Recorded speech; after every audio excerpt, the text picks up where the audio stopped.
Iran mengeluarkan video serangan ke kapal tanker di Selat Hormuz.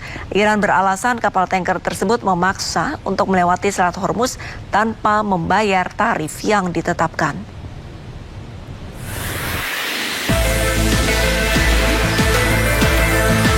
Video penyerangan dikeluarkan oleh Garda Revolusi Iran kemarin. Kapal tanker yang belum diketahui pemiliknya ini menjadi target serangan drone bunuh diri Iran. Militer Iran beralasan penyerangan terpaksa dilakukan karena kapal tanker mencoba melintas secara ilegal tanpa bayar tarif ganti rugi perang yang telah ditetapkan. Iran sendiri menetapkan biaya melintas untuk kapal tanker minyak raksasa mencapai 2 juta dolar Amerika Serikat atau setara 34 miliar rupiah. Drone Hizbullah kembali menargetkan fasilitas militer Israel. Kali ini drone kamikaze Hizbullah tembus sistem pertahanan udara Israel Iron Dome atau kubah besi. Dalam rekaman video drone kamikaze milik Hizbullah menargetkan sistem pertahanan udara Iron Dome di kota Shomerah, Israel yang berbatasan dengan Lebanon Selatan. Sistem pertahanan udara yang terkenal canggih dan bernilai miliaran dolar Amerika tersebut diserang sebuah perangkat terbang yang harganya hanya beberapa puluh juta rupiah saja. Sejak Maret, Hizbullah semakin intensif menggunakan serangan drone ke militer Zionis. Drone dilengkapi kamera yang memungkinkan operator melihat sasaran secara langsung. Israel menargetkan serangan drone Hizbullah merepotkan mereka.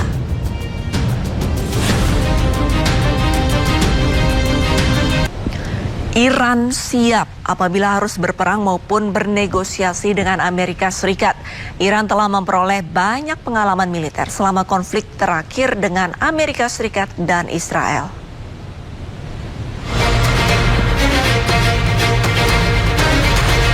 Menteri Luar Negeri Iran Abbas Araghchi mengatakan pihaknya siap apabila harus berperang maupun bernegosiasi dengan Amerika Serikat.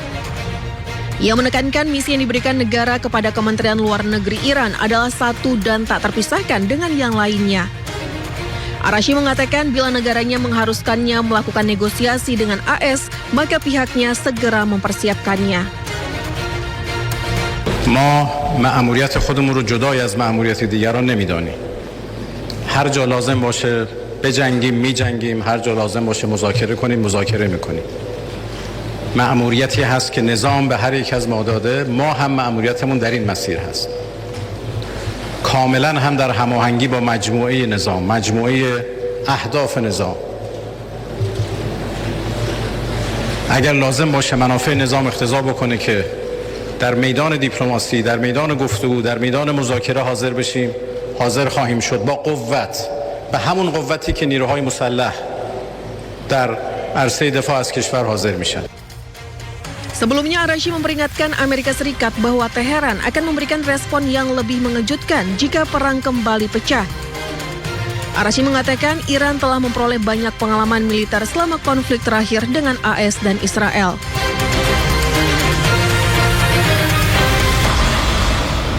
Puluhan kapal dan tanker minyak masih terdampar di Teluk Oman akibat blokade di Selat Hormuz. Sementara itu Iran terus berkoordinasi dengan Oman untuk mengembangkan mekanisme navigasi di Selat Hormuz.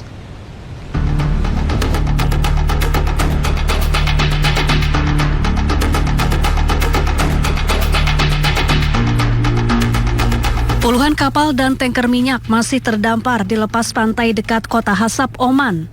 Kondisi ini menyusul blokade regional dan kebuntuan negosiasi Amerika Serikat dengan Iran.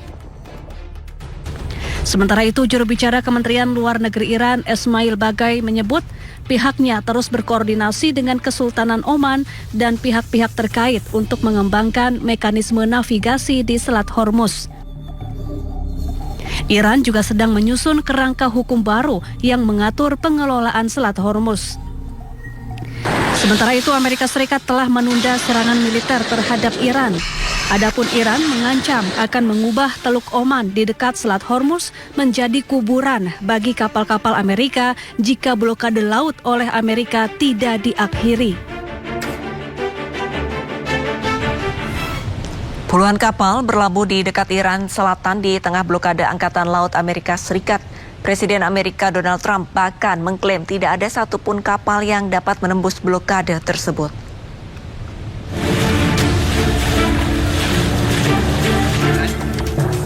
Puluhan kapal dan tanker minyak tetap berlabuh di dekat Bandar Abbas, Iran Selatan, di tengah blokade Angkatan Laut Amerika Serikat yang sedang berlangsung di jalur pelayaran penting tersebut.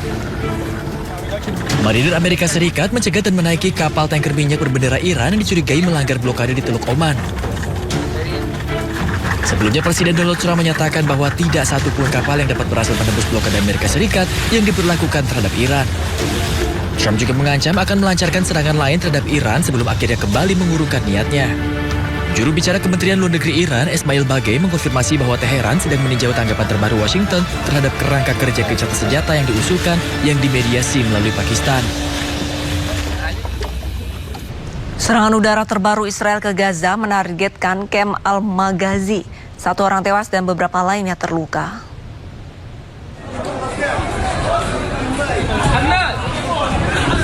Inilah suasana pasca serangan udara Israel di Kem Al-Maghazi, Gaza Tengah. Warga panik berlarian menyelamatkan diri. Dalam peristiwa ini, 1 warga tewas sementara beberapa lainnya terluka.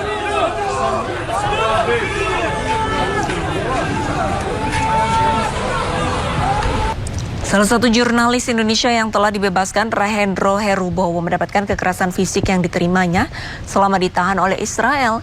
Berikut cerita Hendro terkait tindakan yang didapatkannya selama ditahan Israel.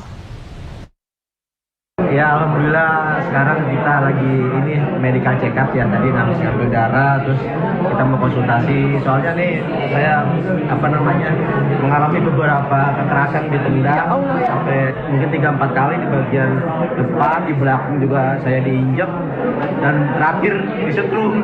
Ya Allah, serius? Iya, sampai Disetrum? Disetrum, iya karena setrum. Lo juga kena setrum? Setrum di sini. Karena ke bagian terakhir kepala kita itu tuh harus kayak gini nih. Iya. Ya, Aduh, udah nggak kuat.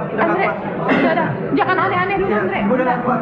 Jadi sekarang nih saya kalau batuk sakit sini ketarik tuh, kalau angkat tangan tuh ketarik. Mudah-mudahan sih nggak ada apa-apa ya. Kita periksa di sini, kalau nanti di sini sekiranya harus ada pemeriksaan lanjutan ya kita di rumah sakit Indonesia lah.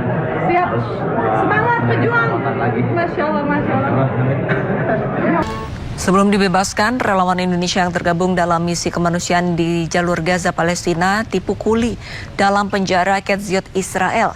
Selain relawan Indonesia, 430 aktivis global Sumut Flotilla mendapatkan kekerasan dari Zionis Israel. Beginilah kondisi aktivis dan jurnalis Indonesia setelah berhasil dibebaskan dari tahanan Israel. Beberapa di antara mereka alami kekerasan fisik. 9 warga Indonesia telah mendarat di Turki. Mereka akan berada di Turki untuk mengecek kesehatan. Bagi yang terluka akan mendapatkan penanganan sebelum kembali ke Indonesia. Salam teman-teman, alhamdulillah aman sampai di Istanbul tadi siang. Tadi siang sampai Istanbul aman, keadaan sehat, teman-teman lengkap 9 orang. Ada sayang sama Mas Ronggo. Alhamdulillah, makasih banyak. Berkat doa teman-teman juga. Iya. Nyokap lu. Alhamdulillah. Nyokap lu, Masya Allah banget. Ngomong apa gitu? Udah, yang penting selamat, doanya aja, terima kasih semua doanya. Dan terus tetap suarakan Palestina. Siap.